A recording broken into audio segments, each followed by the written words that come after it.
Welcome to the show, Chuck Shoot Podcast. Thanks for checking us out. We got a great guest today, comedian Andrew Sleighter. He is hilarious and has quite the resume, having written and performed sketch comedy for Comedy Central. He wrote for Norm MacDonald's sports show. He's been on Last Comic Standing, Conan O'Brien. You get the idea. He's done some cool stuff, but more importantly, he's funny. I watched a lot of his clips and listened to his comedy album, The Great Backsby. Really clever stuff, well-written, hilarious.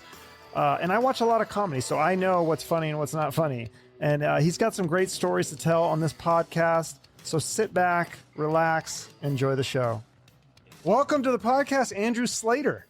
I said it right. I know that because I did my research, and it's not a hard name to pronounce. It's just spelled interestingly, right?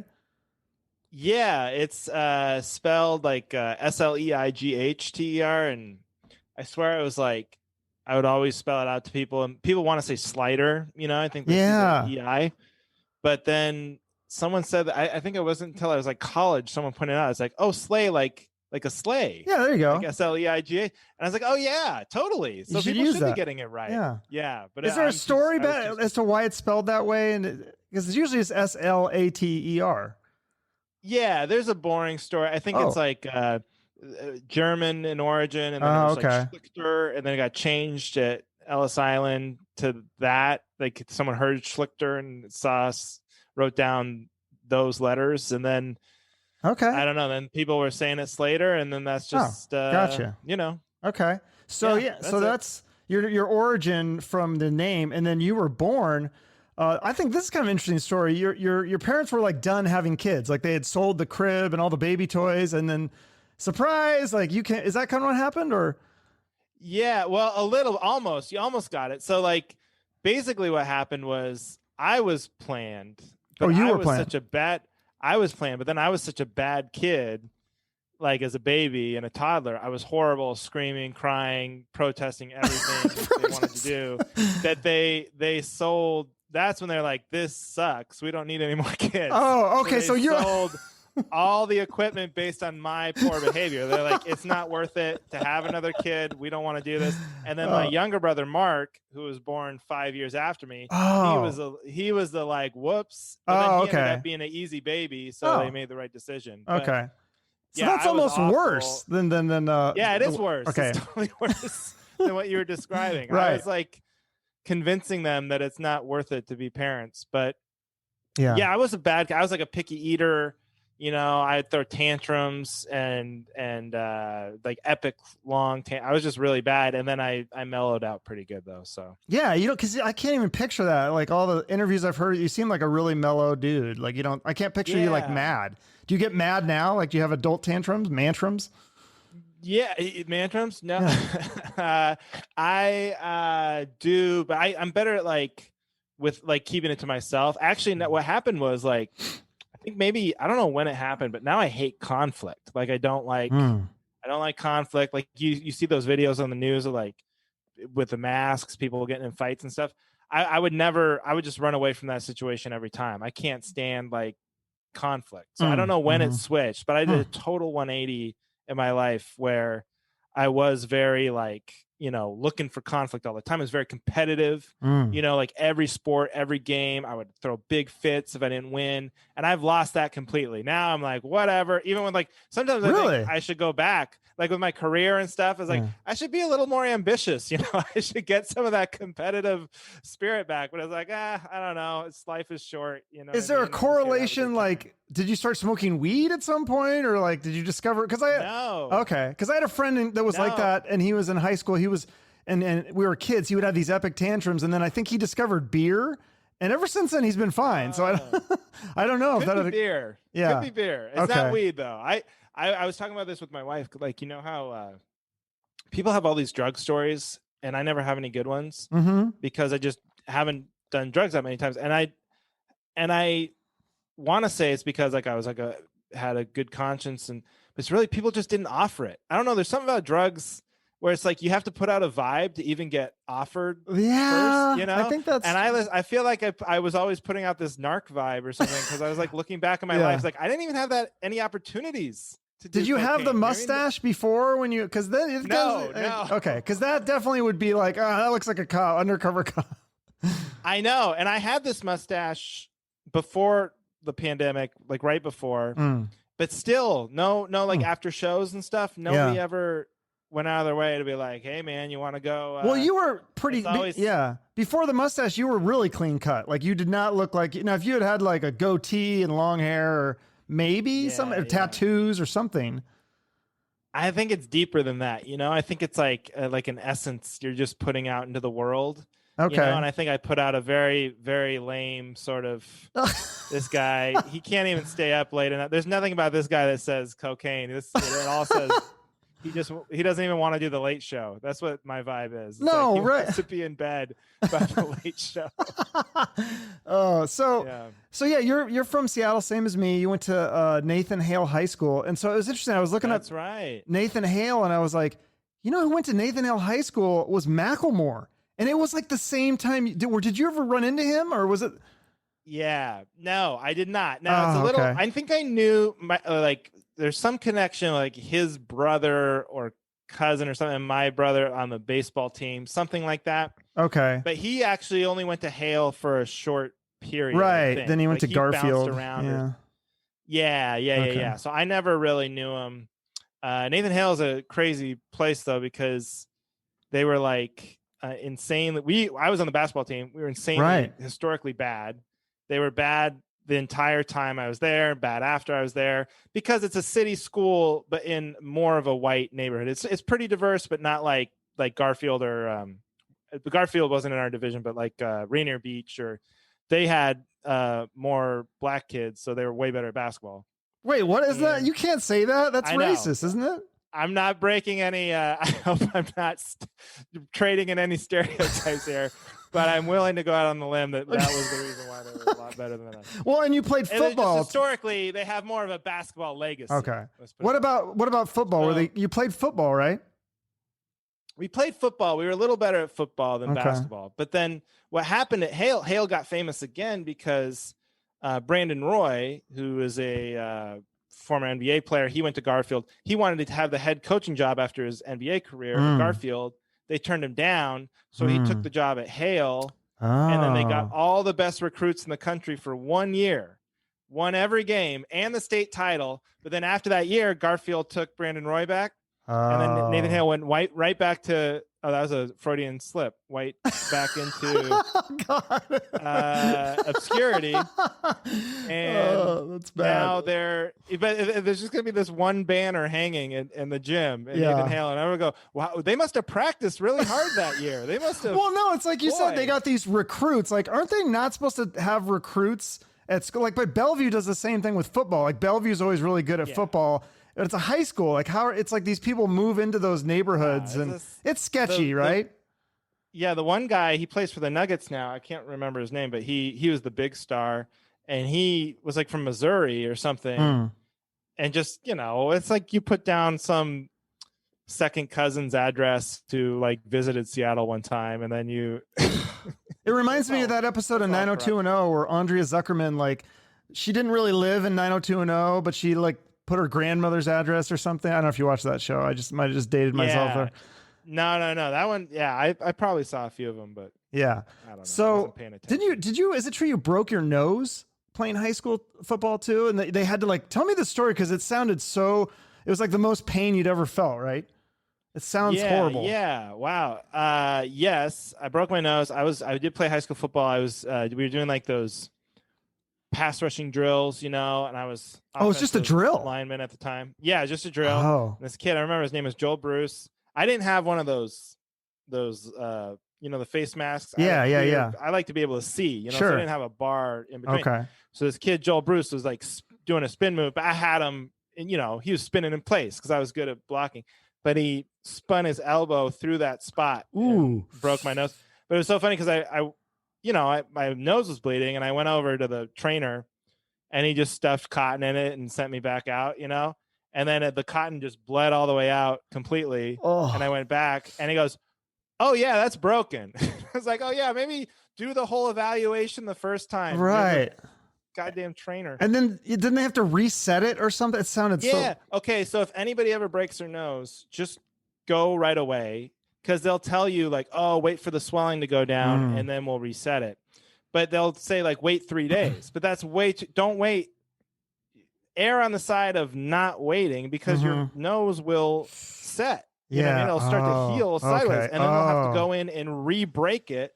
And that hurt way more than the initial breaking it, because then he just had the back end of a scalpel up there just leaning on it, trying to re-break it the other way. Oh, that's so rough. Modern medicine. It's funny when you go to the hospital or whatever, and you're like, oh, we really haven't progressed all that far from like Dr. Quinn, medicine woman. You know what I mean? Like some of it, yeah. Some things are very simple, but then other things, like my buddy, his brother has leukemia, and he's doing this whole like they're doing like almost like, I don't know, it's like they're getting like stuff out of his chest. They're putting a drill in there to get this like stuff out of his bone. I mean, it's really crazy. I'm like, wow. Some stuff, I guess. But when in that moment, I was like, that sounds very barbaric for sure. Yeah, that's creepy. I was like, there should be some more modern way to do it. Absolutely. So your football career you didn't get a scholarship. You ended up going to Bellingham, Western. You didn't play football there though, did you? Not football related. No. Just I was totally too small. Yeah. I was like athletically definitely a peak to like sophomore year of high school, probably, because I was like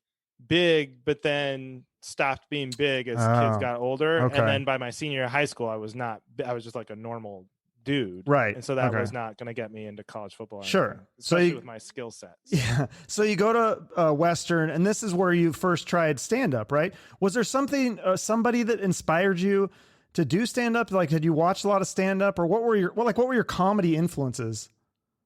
Yeah, definitely watched a lot of stand up. You know, I had people tell me you're funny. My friend Jason, you know, would always tell me I should be a comedian or whatever. But it had to be people who knew me pretty well. I wasn't like I said, I wasn't like big life of the party guy or anything. It's more like with close friends. Funny. Okay. And then definitely just watched a lot of stand up. And there weren't podcasts back then. You know, it's funny, like this was more like 16, 17 years ago, whatever. It wasn't like now where everyone knows how to get into stand-up, right? Like everybody knows there's 5 billion ways you can go listen to people tell you exactly how they started and what to do, and go to open mics and be nice to bookers, all that stuff. That wasn't around back then. So I didn't really think of it as a career choice. I was shocked that there was an open mic where they just let me do it, and it was a mixed arts, you know. Right. It wasn't a strictly stand-up open mic. It was like you had like poets and beat poets and musicians and all sorts of stuff, right? Yeah. And even worse, I was the only stand-up. Oh, the only stand-up. Okay. So nobody was ready for that. And it was horrible. And the guy afterward, I remember this, as bad as my set was, the guy afterward comes on and he goes, that reminds me, we should bring back the gong. Like they used to do a gong show. Yeah, that's so rough. I mean, that's the thing. If you do, because I've done open mic stand up, and like they kind of know everybody sucks, so it's like nobody really like is mean to each other, because like everybody, even the best comics will go up there and eat shit because they're trying new stuff. So, well, and even like comedy is, I always say, this is a very fragile thing. You know, it's like it needs very perfect conditions, the sound, ceilings, the lighting, and everyone's got to be kind of buying in that they're there to see comedy, or else it becomes a very difficult obstacle. And if you're a big professional, you can overcome that. You know, you can turn a room who's not ready for comedy into it. But if you're an open micer, definitely go somewhere that's for comedy, like a comedy club, I would say. Right. Yeah. So you leave Western, you get your degree in I think it was journalism, and then you wanted to work in the papers, but even back then in the early 2000s, the papers were kind of dying out. So you took a radio job, and you had to work 2 a.m. to 10 a.m. the radio shift. Tell me about that. I've done those midnight, or those what do you call them, graveyard shifts. Those things, that is an awful time to go to work, because how do you time it? Did you just try to stay up all night and then go to bed after work, or do you go to bed really early and then wake up at 1 a.m. or whatever to go to work?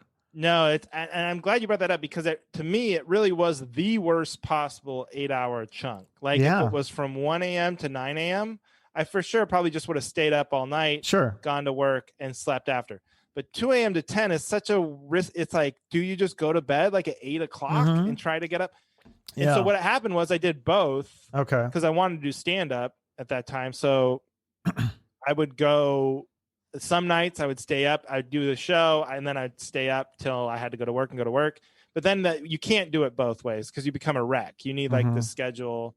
So it was just bad. But I used to go and I'd be the only person in the room, like especially on weekend shifts. I'd be the one guy at the day. It was Cairo Radio. Yeah. 7:10 a.m. at the time. And then they were, I would be like the only person in the whole building, like at the desk. And I could see the Space Needle we had a good view from where our building. And I just look at the Space Needle and I just kind of like, man, if it just fell down right now, and this was before Twitter, you know, this was like, I would have to go on the air. Yeah. Like there's nothing you'd get the scoop. Like, you'd be the first one there. I would have to be the one. Yeah. You know, I just witnessed the Space Needle fall down.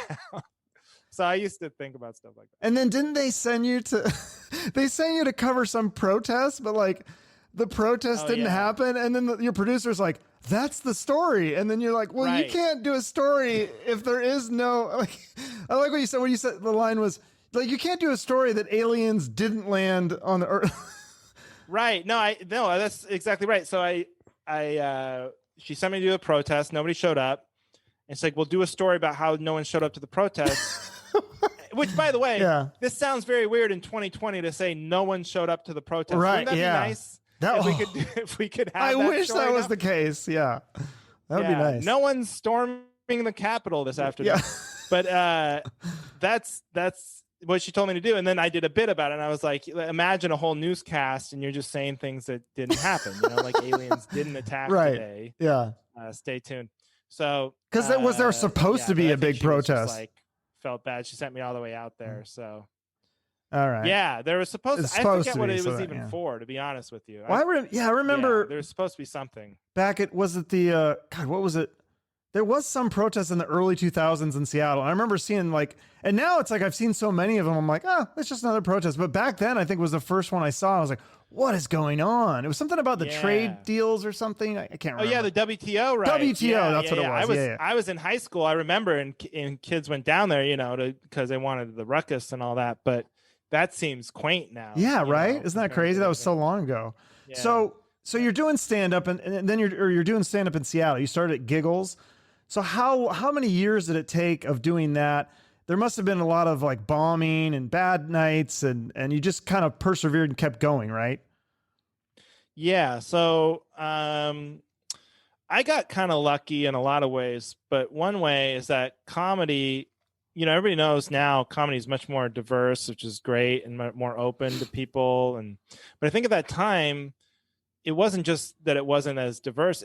It wasn't even popular. Like to be a comedian, like I said, with the podcast and stuff, there just weren't that many comedians. Like I would go to open mics at Giggles in a big city like Seattle at one of the only 2 comedy clubs. I think there might have been 2 or 3 at the time. And there would be like 4 comics, you know, on a Thursday night, 8:00. And there'd be a crowd of like, you know, 30 to 40 people, and maybe 4 to 8 comics would show up when I first started. When you just think of it, you say that to comics now or people listening to this who've been to open mics, and that'd probably blow their mind because they go to comedy clubs and 50 people show up and half of them get on the list, you know? Wow. So I ended up getting so much stage time starting out because not only was I going to the comedy club, that comedy club had the rougher reputation. I went because you could go as a 18, you didn't have to be 21. There was a Comedy Underground downtown where I thought they had they said 21 and over. So I figured you had to be 21. Turns out if you're a performer, you didn't have to, but I didn't go to the Comedy Underground at first. I would go to Giggles all the time. And I got so much stage time, just like big, huge 20-minute chunks way before I had 20 minutes, you know? Wow. And I just stretch and stretch. And that was good in a way. It allowed me to bomb, like you said, and just kind of fight through and develop material. But then on the other hand, you can develop some bad habits too, you know, if you have too much time. So ultimately, though, I think it sped along my development. Sure. How often were you doing comedy? Work and like 3 days a week or 4 days a week or? Well, in college, I would drive. By the time I was a senior in college, I basically lived in Seattle. I would drive down. I'd like set up all my classes, so I'd be like Tuesday through Thursday, and then I would drive down to Seattle Thursday, do the open mic, try and get on the weekend shows, do the Sunday mic, and then try to do some sort of Monday show, and then drive up Tuesday morning. And that was every week? Set it up through college? that was like by my senior year. Oh, I think okay. before that, it was more occasional. But by my senior year, it was almost. And then the second half of my senior year, I interned in Seattle at the radio station, so I was like nonstop, perfect. every That's night. that's nice. And then after that, when I was working, I tried to go up every night if I could.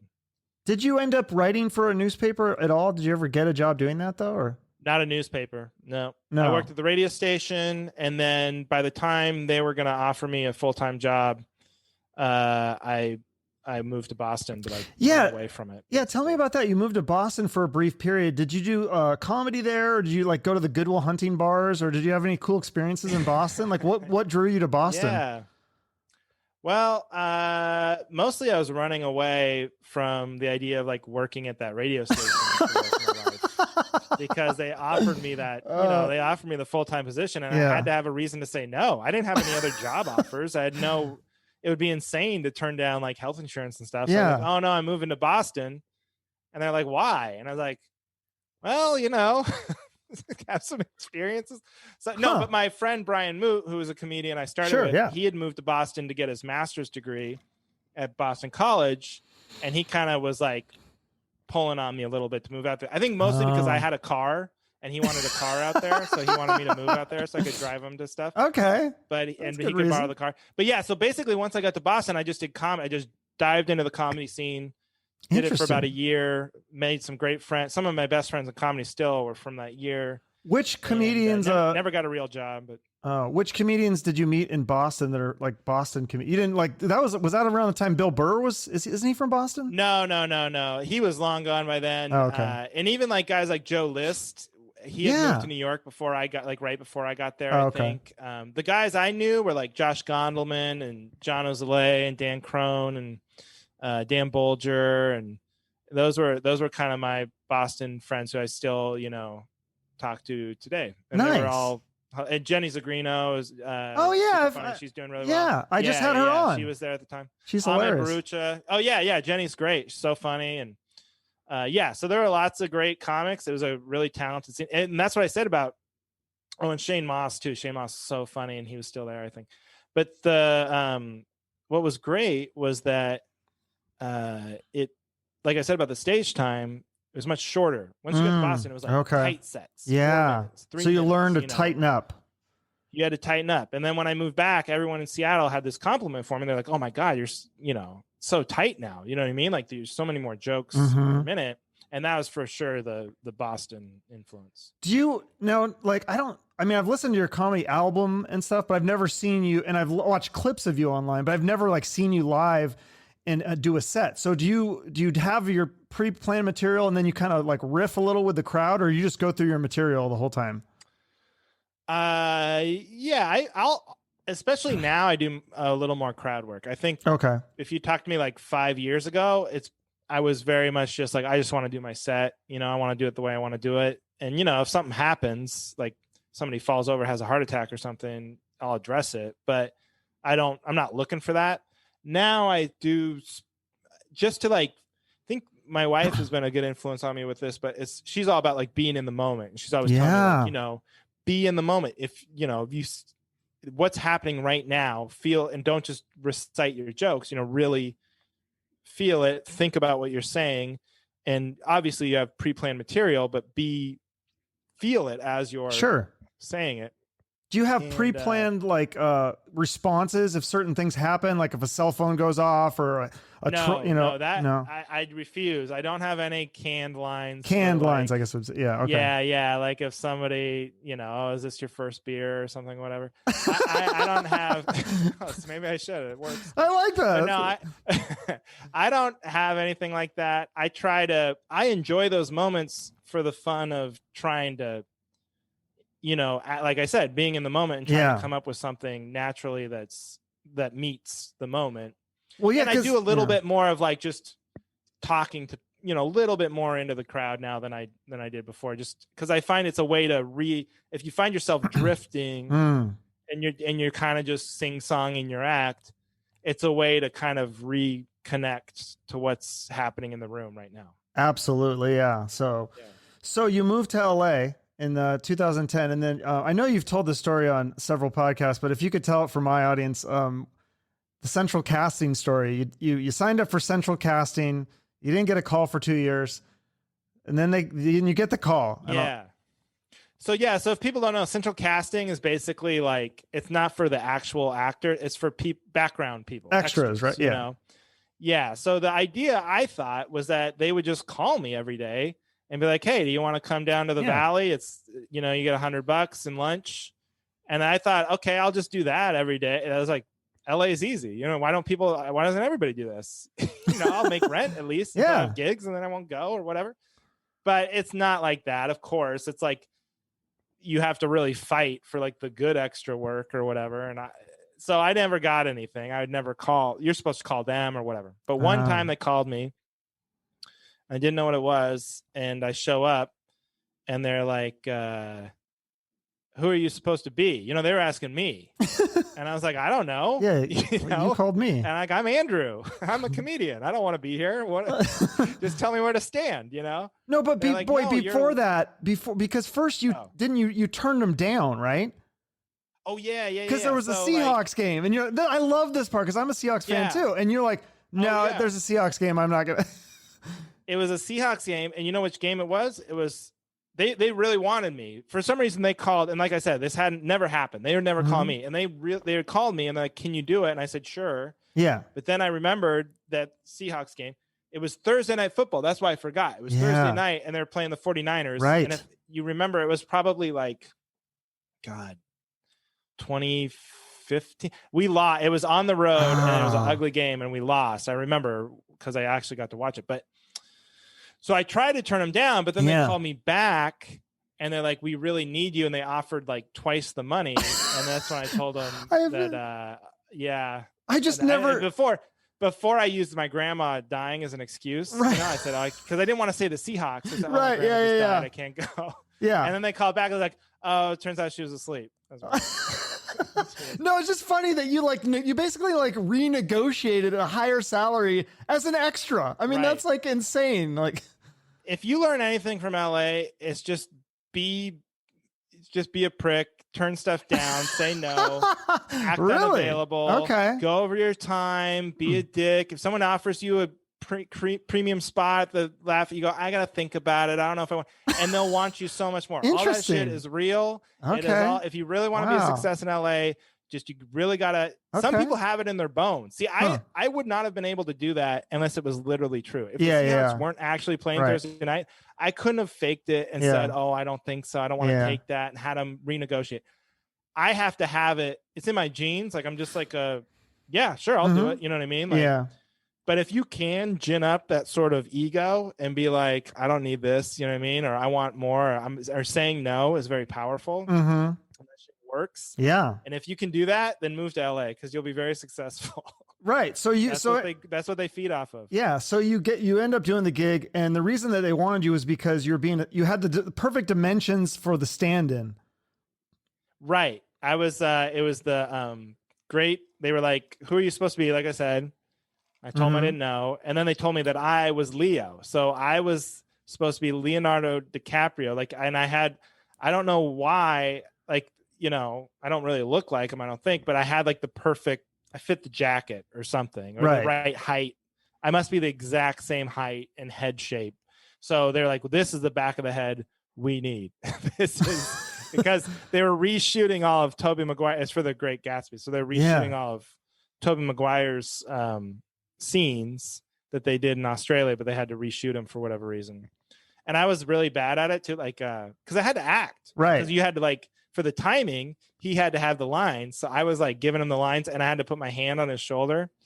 And then the director is this Baz Luhrmann. He's like a famous director. Yeah, it wasn't like the second unit director. So this is like the real director of the film.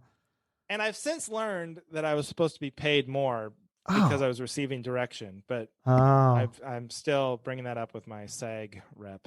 But no, so this guy I'm not really, I'm just kidding. But he's like, there's this part I'm supposed to put my hand on his shoulder, Tobey Maguire's shoulder, and reassure him. And the director's like, cut. And I figure he's going to talk to Toby. Yeah. Like, yeah, man, tell this guy, we all want to go home. Figure this shit out. But he talks to me and he's like, this is in just the most devastating note I think an actor can receive, of which I'm not an actor, but this is what I imagine would be the worst. Yeah. The director says to me, he's like, okay, try it again, but do it real. Like, oh, your hand couldn't act right. Yeah. That's so that's got to be intimidating to have that big director and freaking Tobey Maguire. I mean, he's Spider-Man. I mean, you're acting with Spider-Man. Was that kind of surreal? It was very surreal, and he was very nice, I should point out. But I've also like read in like Vanity Fair that he's like a dick too. To other really? people. I don't know. I don't know what to say, but he was nice to me. So well, that's cool. Yeah, he seemed like a good dude. So you did that, and then how did you get this job working for Norm MacDonald? I mean, that's amazing. To me, that's probably better than the working with Tobey Maguire. Yeah, it was for sure better than working with Tobey Maguire. But oh, by the way, the whole upshot of that story of working for the extra thing, that's where I met my wife. Yes, that's literally that's right, she was doing the same thing. And so my wife Heidi, who now we have a baby together, she was doing the same thing I was on set, and so that's where we met. You met in wardrobe, was it right? Yeah. And she actually got cut. She got sent home. She was like devastated. So what was your line to your wife? Would you have a pickup line or what? How did you, what was I didn't have a pickup line, but you know what it was, is we were both comedians, and she used to do stand up and now she mostly writes, but she, everybody else there were actors and we were comics. And there's just something about like that. There was that nervous kind of crazy eye energy from the other actors who all thought like, this is going to be my big break. You know, this is a big moment for me. And they were all the extras, but they were all actors in their profession. Sure. And she wasn't, and I wasn't. And we just connected immediately. I don't know. Our just eyes met and we're like, oh, there's like, I felt like comedian energy. I was like, oh, there's someone I can talk to. Thank God. And then that's kind of how we picked it up. That's very cool. That's awesome. So Norm MacDonald, you get a job, this is not extra. This is like you're is it a blogger or writer? What was the title? Blogger, I'm not sure. Yeah, blogger. So it's a weird thing. Like, I had a sports blog. I was kind of like doing just writing kind of like Onion style satirical sports funny news things, and it was just something to do. And I my manager knew I had that, and this job came up, and like Tosh.0 was like the show at the time. Still is. I think it's amazingly. Yeah, it's great. And they had like this insanely popular, beyond just the show, this insanely popular digital blog thing where they would share a lot of the viral videos that they had on the show. And so I think they were trying to recreate that. So basically I was brought on to be a blogger on the show and do like what I thought would be like funny things to supplement the show online to supplement like the regular show, but what ended up, it was a great job. It was so cool. And like Norm was like the coolest guy ever and so funny and so nice. And everybody who worked there was pretty great. The only thing that was tough was like, there was a clear separation. Like I worked for Comedy Central and then like the writers more worked for like the show. Okay. And you could feel a little bit of that. Like I was getting direction from two different people a lot of the times. And so it was kind of like a push and pull. And I wanted to be more creative with the blog and funny, because I thought I'm a comedian. I'm not like some internet blogger. Yeah. But then you would get pushback like, no, just share these videos. Or just kind of like, now they call them like aggregators, I guess. But that's like, they just kind of wanted that, like a machine that would push out like viral stuff. Okay. Interesting. So then by the end, I was submitting jokes and stuff. And that was my favorite part. And got good feedback. I mean, it was like I said, the show only lasted a year, but it was. So do you work directly with Norm in any capacity though? Or is it more like working with the other? So I would sit in on like the writers meetings and like I said, I got to pitch monologue jokes and stuff. And there was one pitch session where it was early on, and I think they thought they would incorporate us a little more into the actual show. And I had this whole yellow legal pad of ideas. And they said like, oh yeah, because I kind of was pushing for it. I was like, hey, I want to push a lot of these stuff. And then like I got to sit down with Norm, and it was Mike Gibbons is the executive producer. And I remember I got to sit down with them, and then you could tell that just 2 seconds before, someone probably told them like, hey, this guy is going to come in and pitch you stuff. And they're like, oh God, we don't have. And so I did like the first two ideas, and then like I just could see on their face like They're like, nope, we don't want any of this. Like, how do we get out of this meeting? And then I like, you do that thing where you start flipping through. Yeah. Like, trying to find the good one. This yeah. is all terrible. These all seem so great an hour ago. Yeah. And now they have nothing. Oh no. So yeah, but Norm was actually, like I said, that he was very, very sweet. And he watched my stand-up tapes. You know, he would watch really and liked. Yeah. And he was is he told stories and was very easy to talk. Like he was actually like the sweetest guy. Is he smart. Is he ever serious? Because like whenever you see him in interviews, obviously in his shows and stand-up, he's funny. And then in every interview, he's always hilarious. Like, is he ever? I can't picture him like being serious about something. Yeah, I think he's serious. I think he takes it all. You know, he wants to do a good show. He really cares, and he wants the jokes to be really good. And right, but isn't he joking around the whole time in meetings and stuff? Or yeah, he was definitely like wouldn't take stuff, the stupid stuff, too seriously. You know, and I think like he told this great story about how he did a sitcom. I think it was the Fox one where he was like a old newscaster or something. Right. A Minute with Stan Hooper. Up north. Yeah, that one.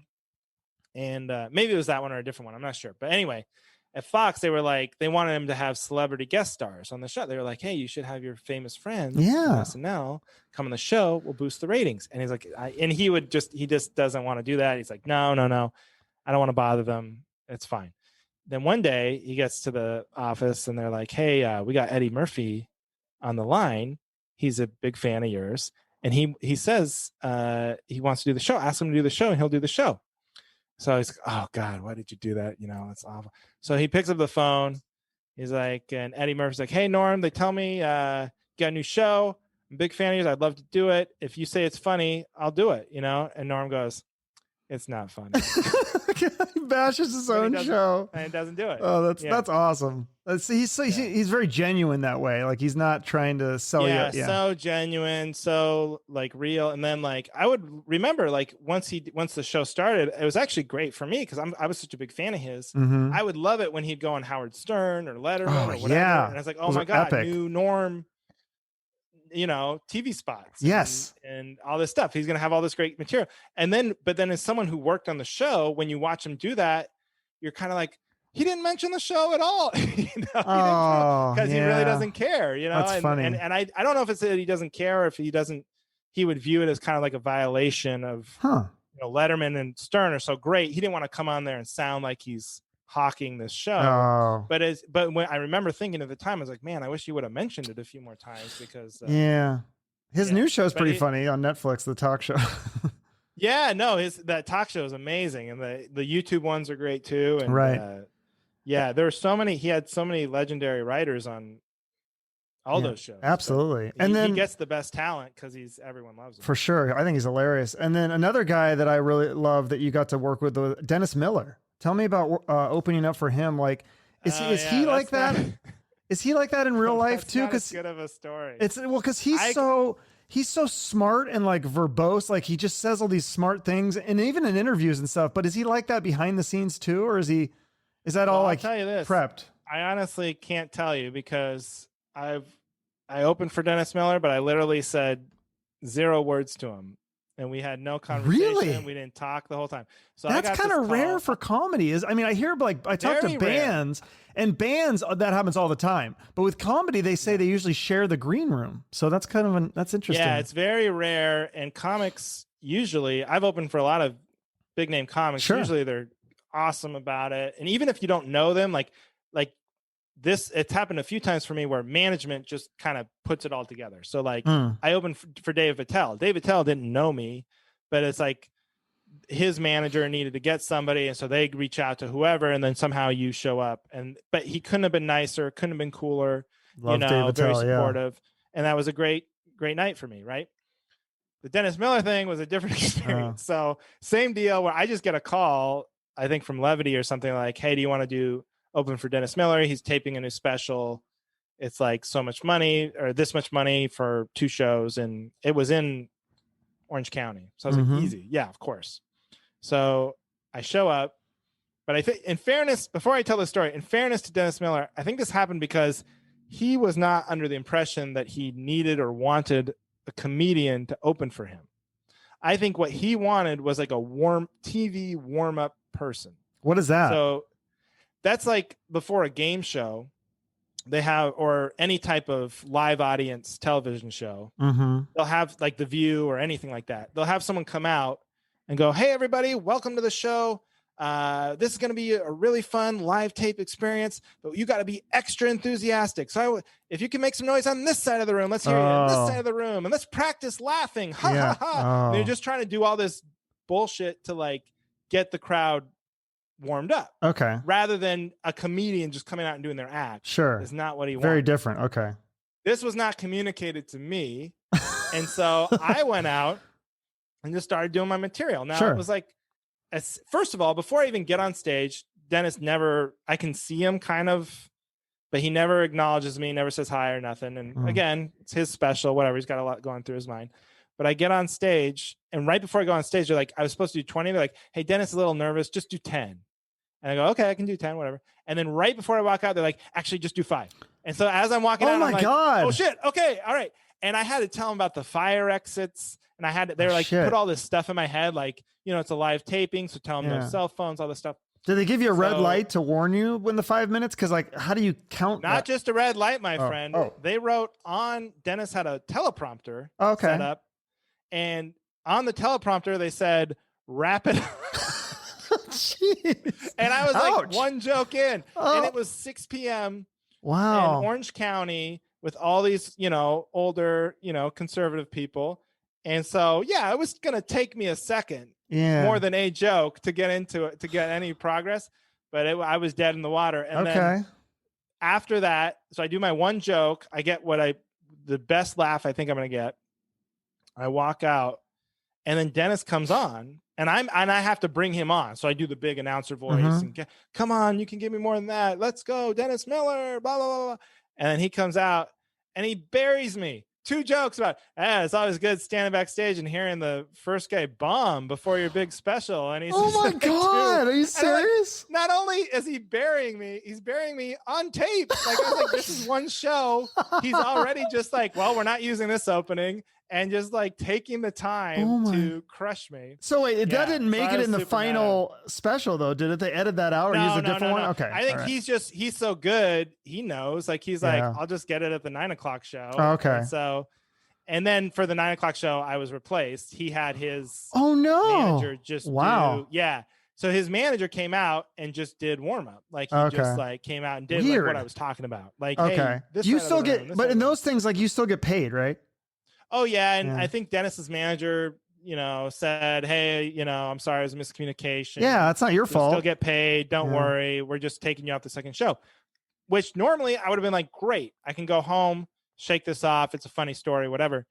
But my father-in-law lives in Orange County. Oh no, he's a big conservative, so he loves Dennis Miller. And I invited, and this is like, he had never seen me do comedy or anything. So I invited him to the 9 o'clock show. I got him tickets. I was like, "Oh, this is gonna make me look good." And then I had to stay. I had to explain to them, like, "Hey," and I said, I think it was like, "Oh, they cut me for time or whatever." And so I don't think he cared, but it was just a little embarrassing. Oh, for sure. He probably still had a good time watching Dennis Miller, I guess. But geez, that's, he loved it. Yeah, I'm sure he loved it. Well, let's talk about a better time then. Conan O'Brien. This is awesome. Yeah, that one's better. Yeah. You submitted tapes for this. Again, this is kind of like the central casting. It's like years later, all of a sudden, like, you're in, right? It's like, and then you brought your big entourage, and they're all there. But then this is interesting. So it's like, because it makes you think about this. So you have all your friends there at the beginning, but then like when it's like gets to be showtime, they have to go get in the audience and get ready, and then you're just like by yourself. And that's when you start to get like your nerves, and you start like having thoughts in your head. So you start to get nervous. So like, what's going through your minds? Like what is the scariest thing or worst thing that could happen on live TV? Like, you forget a joke, you stumble over a joke, like you trip on the walk up, or you say a swear word. Like, what's going through your mind? Yeah, man, that's so true how you described it, because I was not that nervous when I had my, my future, I think, had we gotten married by then? I think we were engaged. I can't remember. No, we were married. We were married. Okay. So 2015. I know that. My wife was there. Yeah. My wife was there, all my friends, and I'm not really nervous. I'm having a good time in the green room, and you don't meet like Conan or Andy Richter or anything before the show. Right. So I'm just kind of hanging out. There are a couple other comics there who are just hanging out. I think they just knew other people on the show, whatever. What about the other guests? Is there other guests that you get to meet the other guests, or the musical they're guests? there, but I didn't know. One of them was an actress. She's a British actress. I forget her name. And the other guy was Thomas Middleditch, who is a comedian, but I didn't know him. Oh yeah, he's big, isn't he? On the he's a one big of those star. shows. He's like on a lot of shows. So anyway, so but you're so right that everybody leaves. Yeah. And then it's just you standing backstage with like these two sort of union stagehand guys or whatever. And it's like, they don't have anything to say to you and you're just really alone. Yeah. And that's exactly, I think what's going through my head is like, what if I forget a joke? What if I forget a joke? Or what if I go blank or something? Right. And then, which is so funny because it just never happened. Like I've done like a billion shows and it's just never happened. Huh. But that's what you're thinking about. Your mind plays tricks on you. Yeah. But then I went out, I got my first joke out, got a big laugh. It was like such a relief because at that time too, like Conan was considered like one of the tougher late night shows as far as just audience reaction. Like some people could bomb. If you go back and look at like old, right after he moved to TBS, if you look at those first late night sets, like the studio was just different. It was far away from the stage and it was not, there was no guarantee. It's not like sometimes you watch Letterman, old Lettermans, and you're like, oh my God, they're crushing so hard. Yeah. You know, but do they ever pump in crowd noise though, or like fake laughter or anything like that? So it's just real. Yeah. And the booker told me too, he was like, hey, you know, whatever happens, happens. Like there's no like do-overs. There's no, if somebody falls down or throws popcorn, you just deal with it and just do, you know, his advice was treat it like a real show and just if something comes up, address it. But we don't do like retapes or do-overs or anything. So if you did swear, would they just mute it, right? They'd either bleep it out or they'd cut it. Okay. You know? Yeah. But my guess is they would bleep it out unless it was like the content was super bad, and then they'd probably just go, "We can't." But I mean, they know what you're gonna say. Like you have to get. You send a tape in, approval. right? And so then after you do the set, do you get to walk over and talk to Conan and shake his hand or something? Yeah. So I got to sit at the desk. I got like a cool picture, and he was very nice. We talked for a little bit, and I think we talked about like Seattle because his wife is from Seattle. That's right. So that's right. He likes the Burt Gilman Trail, you know. So we talked about that, and you know, and very he was cool. like, he was so humble about it. He was like, "Oh, this is your first, you know, late night. This is a big deal, right?" I was like, "Yeah, it's a pretty big deal." Oh, that's really nice that he like. It's interesting that you know people like that can be so nice, and then Dennis Miller can like not be, and they're both big stars, but yeah, it's interesting. I know. I want to, because I was like a big fan of Dennis Miller too, and I want to just think that I caught him on a bad night, or he was just like, annoyed. I think he does strike me as like the guy. He's very smart, you know. Yeah. That doesn't like suffer fools or whatever, and he probably thought this is some idiot comic. Well, like no, because time doing stand up. Yeah, it's like I think it was Mark Norman who opened up for Seinfeld. Seinfeld's like a fan of Mark Norman. He was telling the story about how like when he opened for Seinfeld and he did something. He left. He thought he was too. He had done too early, so he went back on stage. After doing his set, they're like, "Oh no, you finished too early," and so he went back on there. And Seinfeld's like, "Don't ever go back on there." And so he kind of pissed off Seinfeld. But like, yeah, because those guys, I mean, that stuff just happens. I'm sure it's like they probably just forget about it. Like they've had, you know, I don't know. I guess they've earned the right to do whatever. But I was like, fuck Dennis Miller. No, yeah, no, it's at the time, but with more hindsight. Yeah. You also did Last Comic Standing. So tell me your experience about that, because I can't remember who it was. One of the comics I talked to said that they'll always try to like put you in these situations that kind of try to create drama. Like they'll throw you in a van with like no air conditioning, like 7 people, just like, and then turn the keys off and just leave and just hope that like something happens. Like you guys start arguing or something. Did you experience that too? Yeah. I don't think I ever got far enough you know, to get to a point where they were doing stuff like that. My season 2 was also very stand-up focused because it was later in the show. So it was like, that was the year it was Roseanne was a judge and Keenan Ivory Wayans, I think, and Russell Peters. And then like, I remember JB Smoove was like the host and he was the greatest. Yeah. Because he would come back during like the semifinals or whatever, and just give these epic like pump up speeches, and he was insanely good at it and so funny and so kind of fun to watch. But yeah, I don't think I got knocked out before it was any sort of like reality show type drama situation. Okay. And so now do you mostly just are you kind of like a road comic? I know, I think you have some shows coming up in Arizona, or do you do other like writing things or anything like that?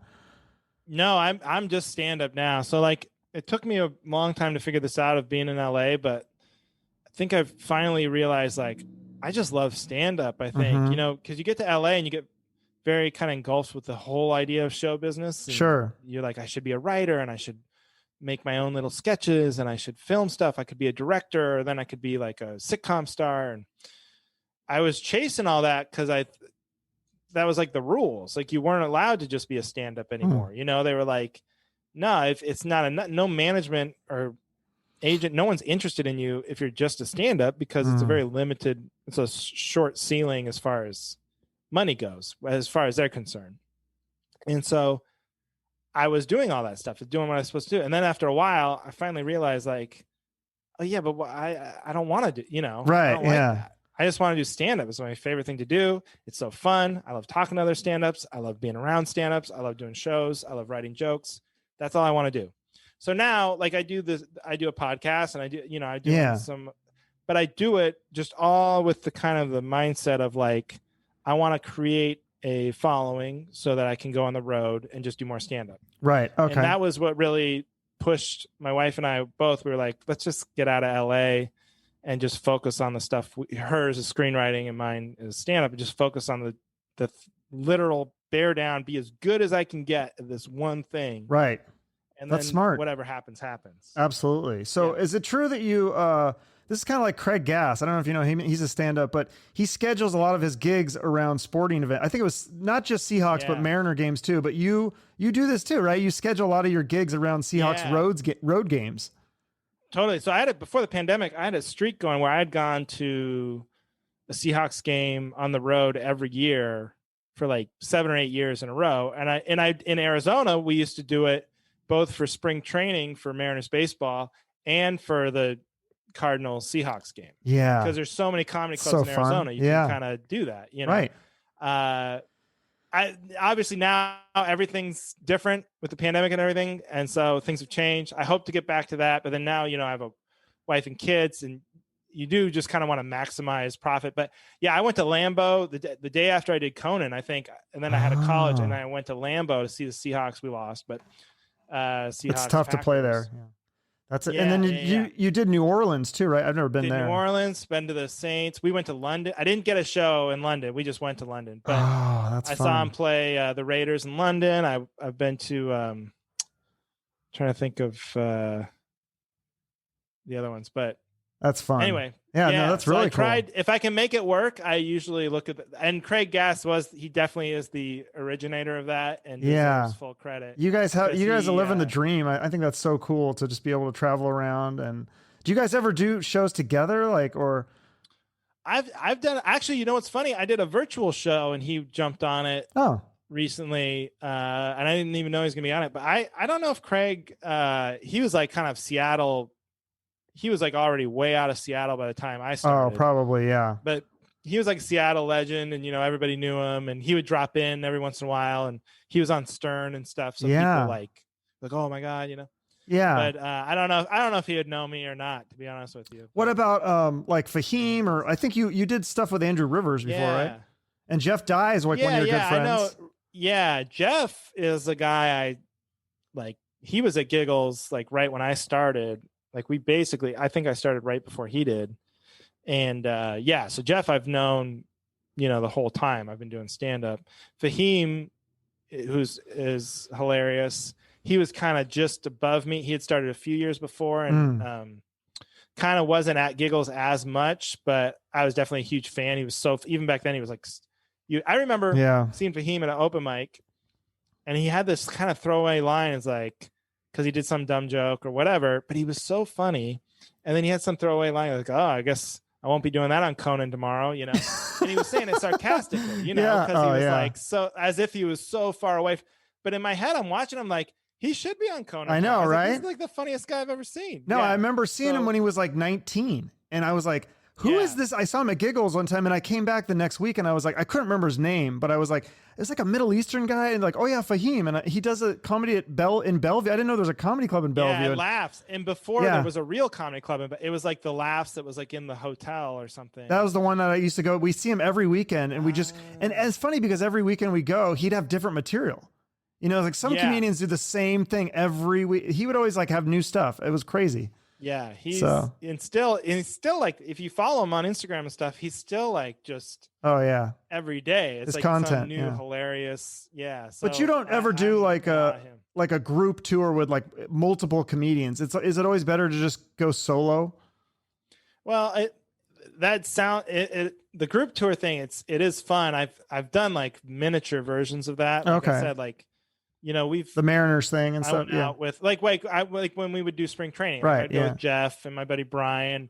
But even back then, you know, the economics of it are tough because it's like stand up on the road. If you're really making a living at it, it's very difficult, even if you're just taking the whole check yourself, right? But then trying to split that up 4 ways and get enough people to show up to make all that make sense. But unless so you don't like Bert Kreischer or whatever. But you don't get a bigger audience if you get more people with all your guys' combined following. Yeah. I think that could be the case, but then a lot of times what happens is it's not like, unless you have 4, if you're already a big enough draw to fill a room, right? Then just fill the room on your own and hire openers or bring openers. Right. Yeah. I guess that's true. Cool. If you're not, so anyway, it's tough. I mean, it's fun, but it's tough to make it work. Right. Yeah. Well, like I said, you have the podcast, The Calvary. You have the Great Backsby. The album is out now. You have another podcast, Stand Up Explained. Are you still doing that one too? Yeah. Me and my buddy Brant Tobler, who's a great comedian. He lives in Denver. We used to live in LA together, roommates. He's one of my best friends. He and I did a podcast kind of the beginning of the pandemic called Stand Up Explained, and it's a great podcast if you're like interested in stand up or ever thought about doing stand up or whatever. That's we smart. kind of like each episode are standalones. They're all kind of tackle one topic. Okay. You might have a question about stand up, and they're on YouTube or iTunes or whatever. And we kind of just stopped because we were like, that's as many. We did like 37 of them or something. All about 45 minutes. So it's like we pretty much covered any topic we could think of or people asked us to cover. But if we think of more, we might do some more. But The Cavalry is a podcast I do with Johnny Beaner, who's a hilarious comedian who lives in Madison. We got to know each other. He's done Letterman and stuff. He's very funny. And that one, it's mostly just like us talking shit. And then we have guests. We have our wives on, whatever. And we try to bring topics that we need like backup on in our life. Right. Like things that maybe we feel kind of outvoted on and back each other up. So nice. That's that one. And then the album, The Great Backsby, which refers to the story I told about the work. That's out on, iTunes or Spotify. Yeah. I mean, anywhere. I listened on Spotify now today. It was great for free. So that's very cool. And then, do you have any other future plans? You're living in Portland, right? Yeah, I live in Portland. How is that? Because I see Portland I used to go there when I lived in Seattle, and I see stuff now and I go, it looks like it's changed a little bit. Like, I don't know. I've heard you say in interviews that it's fine to you. It seems fine to me. It's great to me because I lived in Hollywood. I lived in LA. I lived in Little Armenia in LA. Like, Portland is paradise. People here in Portland have complained like, oh, it's gone downhill and, all this stuff. But I think everywhere right now is a little tougher with this pandemic and it's causing people to be homeless and all this. So it's like, obviously it's a big problem, but it's not like they make it look on TV. Trust me. Like most of what I see, especially in my neighborhood, is people are fine. It's very nice and it's a nice place to live. So good, and it's hopefully a good place to raise your family. Congrats on the newborn baby. You just had is it a son or a daughter? Sorry, a daughter. Yeah, she's about a month old. Yeah, Ginger, and it's great. It's a lot of fun. It's very it's everything they say. I was hoping like in your comic, you're hoping to have like these unique observations about fatherhood, and then you realize like all these cliches are just true. It's like really it's the hardest thing you ever do but the best thing you ever do, and you're gonna love them so much, and it's like all that shit is just true. So I don't really have Was it you, the one that I heard somebody saying? I thought it was an interview you did. I think it was a long time ago before you had a kid, but you were saying how you guys were thinking about having a kid, and all your friends were saying like the story has changed because it used to be that where you'd say like, Oh yeah, you'd that say is like, true. like, oh, it's really hard, but it's so worth it. But now people were just saying like, it's really hard, your life is going to be ruined, and then and you're like, wait for but it's worth it. Like you're not that part's gone away. Yeah. But you're saying it is. I think it's yeah. Okay. I'm saying it is worth Good, it, but good. I will say there's this whole group of people out there. First of all, I think the reason why our generation doesn't have kids as much, because the birth rate's falling, right? Sure. Is because everyone's too honest about it. Like I think back in the 60s, people were like, oh, it's wonderful, it's a little bundle of joy. Yeah. And no one ever said the real shit because they knew, like, if we ever talk about what actually happens, the species will die out. Like, people just want to have kids. No, that's you like, keep that quiet. My cousin was saying, like, when you watch TV and someone has a baby and they have that curtain, the girl's legs are spread up in the gurney and they put the curtain over their legs. They're like, yeah, that curtain that covers the legs on TV, there is no curtain in real life. And I was like, oh my God. No. Oh my God. And so, but I will say that, like, then there's this whole other group of people, like what my wife and I have discovered is just the just you wait people. So no matter where you are along the pregnancy, people can't wait to tell you that it's going to get worse. It's like before you have a kid, like, oh, just you wait. When you have kids, you won't be going out for dinner. Yeah. You won't be having fun. And it's like, I don't know. We think we will, we're going to try to still travel. And then she's pregnant. And she's like, I actually feel all right. And like, just you wait. Once you get to 6 months, that's when the heartburn starts and you're going to feel horrible. It's like, okay, I'm ready. And then you have the kid and we're like, you know what? We've gotten her to sleep almost in 4-hour chunks. We're feeling, oh, just you wait. Because then when she gets fussier when they get older, you're going to hit that 2-month period. And so there's never any point where they're like, oh, it actually is great from here on out. They can't wait to tell you it's going to get worse. They just, misery loves company, I guess. Yeah. Jeez. Yeah, no, because I think it just depends on your mindset. Because I see my brother has 5 kids and they take trips to Hawaii, and I'm like, how do you take 5 kids? And 2 of them are like really little, and he takes them out on his boat and stuff, at a speedboat, and he had a newborn baby, and I don't hear him complain at all. And then I see people with like 1 kid, and they're like, oh my God, it's hell. So I don't know. Yeah. I think everyone's experience is different. Usually have better lives than the rest of us. That's true. Do you have kids, Chuck? I don't. No. Yeah. I would love Okay. to, we're looking at someday. I mean, we keep saying that, but eventually it might, someday may never come. So yeah, eventually I'm hoping that it does. I do want to be a father. I think I'd be good at it. I guess I gotta get some things sorted out first with like career and all those kinds of things. You're good. Your career's going good. So you have any other future plans with career? New album coming out or tour dates? I saw you coming to Phoenix in a couple months. My plan is was before the pandemic was to record the new hour as soon as I could, but now obviously it's all been pushed back. But I've been doing a ton of these virtual shows, so I feel like I have the right kind of mix of like material that'll work post pandemic plus the stuff that'll still work from the hour I was getting ready to record. So when I go to Arizona, I'm gonna try to run it as much as I can, and then hopefully when things get back to normal and I can pack a place, I'll record it and have a new album out. Okay, and that's kind of my short-term plan. Perfect. Beyond that, keep doing the podcast and hope things get better. Well, I'll definitely come see you when you're in Arizona if I'm here. I think you're going to be at Stir Crazy in February. Yeah, the last weekend in February. Hopefully, get some more people vaccinated by then. And but it's still under restriction. Even then, I think it'll be like limited capacity and spaced out, masks, all that stuff. But it's only Friday, Saturday. So I mean, it's great. I'm happy. It'll be my first club show since the whole thing started. Oh, wow. Okay. Well, I'm excited to see you live. And then I like to always end with a charity. Is there a charity that you work with or you want to just do a quick shout out to? Yeah. Well, this is a good one.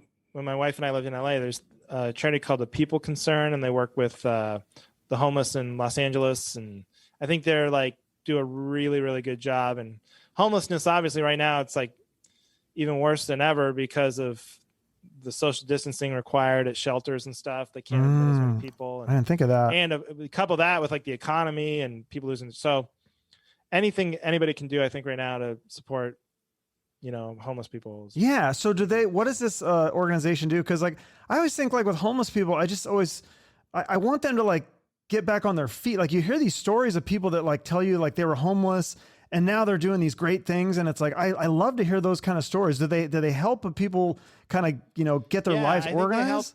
They help at every point, Good. So it's like, that's awesome. Right. When it's like, you can't just, it's two things, I think. Cause I always think people are like, well, they need like mental health services, big or they time need drug counseling or something. And that's true.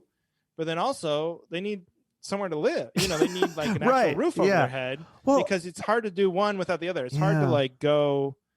It's hard to stay in one place without mental health services or without drug and alcohol counseling. No, that's true. But then it's also hard to do the counseling and accept the services when you don't have a roof over your head, because you're thinking about other stuff. If you're out on the street, it's hard to go, I've got my 2:00 appointment here in an hour. I better get right. You know what I mean? Like, it's a catch-22 because sometimes kind of need both. Yeah, when you have mental health issues or when you're dealing with drugs, like you don't want to be in a shelter, or you like some of them. It's like, do you ever see that movie with Jamie Foxx where he's like the brilliant musician and he's homeless, and Robert Downey Jr. like hits him with a car, and he's like, he tries to set him up in this really nice apartment and stuff. And then Jamie Foxx just goes back on the street because like that's what he's used to. And like, he has mental health issues, and that's what he feels like. He doesn't understand why he'd want to live in an apartment. It's like so sad, but I think it's like an all hands on deck. That's kind of good. Situation where very cool. You want to have more housing, more beds, more shelters, more, but then also like couple that with absolutely counseling. What is the organization called again? Sorry, I'll put it in the notes. People Concern. People Concern. Yeah, it's a great organization. Look into it. And, very cool. I know people. Actually, a comic from Seattle, Andy Peters. Yeah, I remember him. Wife works with that organization, so that's how I know it's legit. Awesome, very cool. My wife would go to some of their events, but that's great. Okay, so if people can throw a few bucks that way, that'd be great. And definitely go on your website, follow you on social media. And thanks so much for doing this, Andrew. I really appreciate it. Oh yeah, thanks for having me, man. This was fun. All right, go Hawks. All right, go Hawks. Yeah, hopefully we win this weekend. Yeah, absolutely. Yeah. All right, see ya. See you, man. Bye. I told you he was funny. Such a nice guy too. I want to thank Andrew for coming on my show today. Make sure to check out his website and social media to keep up with him. He's got new material coming out. New album, I think, is going to be in the works, and likely he'll be coming to a town near you once it's safe to do so. He also posts a lot of funny stuff on his social media and YouTube, so check that out. If you enjoyed this episode, you should check out some of the other episodes with comedians. I've had on Mark Norman, Fahim Anwar, Andrew Rivers, lots of other great comedians. And if you want to show your support, you can like and share the show on your social media. Or if you really want to go all out, you can write me a review on iTunes, because that'll really help with the algorithm, and it helps people find the podcast in the search results. So thank you so much for listening and making it all the way through this episode. Until next time, remember, shoot for the moon.